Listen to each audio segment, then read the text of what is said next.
आज आपण डोसा रेसिपी पाहणार आहोत। त्या डोशामध्ये ना तांदळाचा अजिबात वापर केलेला नाही, फक्त ज्वारी भिजत घालून त्यापासून कुरकुरीत असा डोसा तयार करणार आहोत। तर ज्वारी हे एक असं धान्य आहे जे शुगर देखील नियंत्रणात ठेवतं आणि पचायला एकदम हलकं आहे। तर उन्हाळ्यामध्ये ज्वारी हा शरीराला थंडावा देणारा आहे। तर पटकन रेसिपीला सुरुवात करूया। नमस्ते, संध्यास किचनमध्ये आपलं स्वागत आहे। आज आपण ज्वारीचे कुरकुरीत डोसे कसे बनवायचे ते पाहणार आहोत। तर डोस्यासाठी मी इथे 2 वाटी ज्वारी घेतलेली आहे। तर ही ज्वारी आहे ना तुम्हाला कुठल्याही किराणा स्टोअरमध्ये भेटून जाईल। तर 2 वाटी ज्वारी घेतलेली होती ना, तर त्यामध्ये 1 वाटी उडीद डाळ घेतलेली आहे, 1 चमचा मेथी दाणे। आता यामध्ये ना पाणी घालून 2 ते 3 वेळा स्वच्छ धुवून घेणार आहे। ज्वारी भिजत घालण्यापूर्वी ना ज्वारी आहे ती व्यवस्थित निवडून घ्या, त्यातले खडे काय असतील तर ते देखील काढून घ्या। तर असं वरचं जे पाणी निघालेलं आहे हे टाकून देते आणि 2 ते 3 पाण्याने पहा स्वच्छ धुवून घेतलेली आहे। तर आता ना सर्व मी भिजत घालण्यासाठी यामध्ये पाणी भरपूर असं घालणार आहे। तर मी ज्वारी आणि उडीद डाळ एकत्र भिजत घातलेली आहे, कमी घेतलेली होती म्हणून। तर तुम्ही जास्त क्वांटिटीमध्ये बनवत असाल तर वेगवेगळी भिजत घातली तरी देखील चालेल। तर आता ना यामध्ये पोहे देखील घालणार आहोत। तर मी इथे 2 चमचे पोहे घेतलेले आहेत, तर ते देखील भिजत घालायचे आहेत, पण त्याआधी थोडंसं पाणी घालून 2 वेळा स्वच्छ धुवून घ्यायचे आहेत। तर इथे मी पोह्यांचा वापर करत आहे। तुम्हाला जर शिजवलेला भात घालायचा असेल तर तो देखील वाटण करून घ्यायच्या वेळेस ना इडलीचं त्यावेळेस घातलात तरी देखील चालू शकतं।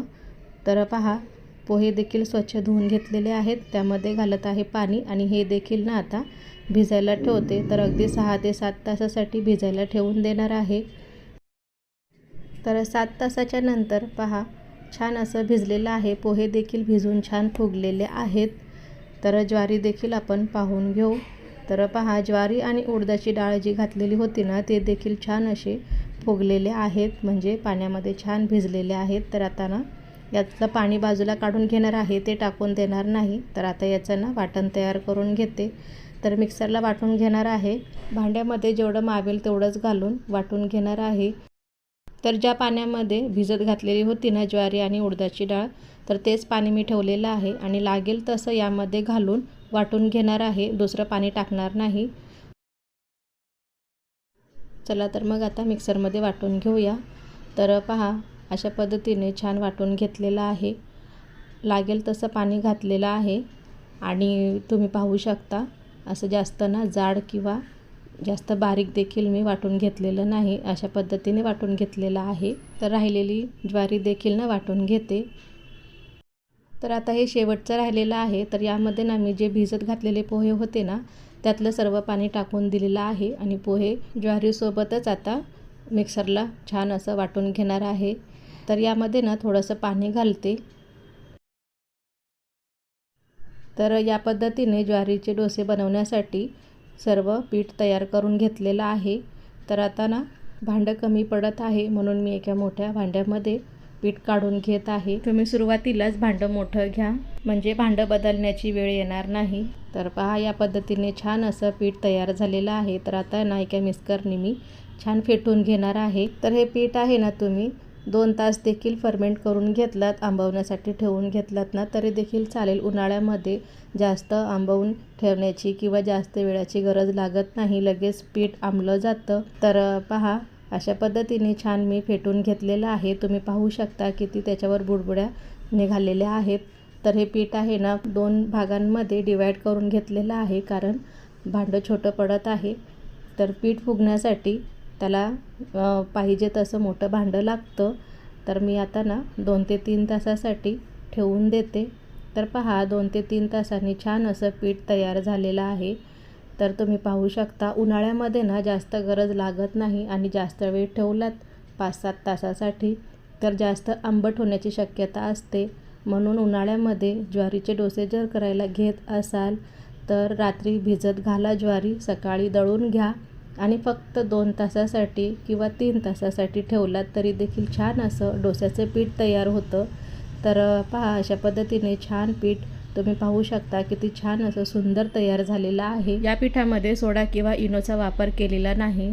तर दोन्ही भांड्यातलं जे पीठ आहे ना ते छान तयार झालेलं आहे। तर पहा दुसऱ्या देखील भांड्यातलं मी तुम्हाला दाखवत आहे, किती छान अशी जाळी निघालेली आहे। तर हे दोन्ही देखील भांड्यातलं पीठ आहे ना मी आता एकत्र करून घेणार आहे। तर पीठ आंबवायला ठेवण्याआधी मी मीठ घातलेलं नव्हतं।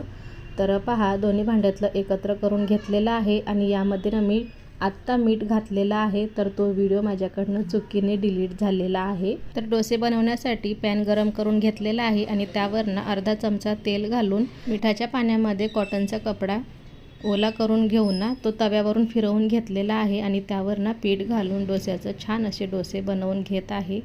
तुम्ही पाहू शकता किती सुंदर असं पीठ तयार झालेलं आहे, अगदी जाळीदार। आणि या डोस्यावर ना मी तेलाचा अजिबात वापर केलेला नाही किंवा बटर देखील घातलेला नाही।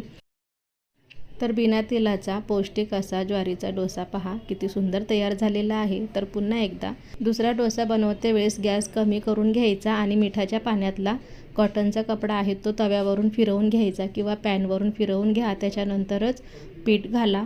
तर डोसा फिरवून घेतल्याच्या नंतर यावर मी थोडासा बटर घातलेला आहे। तर आवडीप्रमाणे तुम्हाला बटर घालून डोसा बनवायचा असेल तर असा देखील बनवू शकता किंवा बिना बटरचा देखील छान सुंदर असा डोसा तयार होतो। तर पहा मस्त असा बटर घालून केलेला डोसा हा देखील छान कुरकुरीत तयार झालेला आहे। तर या पद्धतीने मी बाकी सगळे डोसे तयार करून घेतलेले आहेत। तर हा ज्वारीचा डोसा आहे ना आणखीन पौष्टिक बनवण्यासाठी तुम्ही यामध्ये गाजर, बीट, शिमला मिरची, हिरवे वाटाणे आवडीप्रमाणे भाज्या घालू शकता। आणखीन पौष्टिक आणि छान सुंदर तयार होतात डोसे।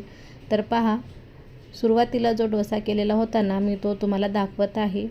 तर या डोस्याला ना मी बटर किंवा तेलाचा वापर अजिबात केलेला नाही, बिना तेलाचा आणि बिना बटरचा डोसा तयार झालेला होता। तर या डोस्याला पहा किती सुंदर अशी जाळी निघालेली आहे।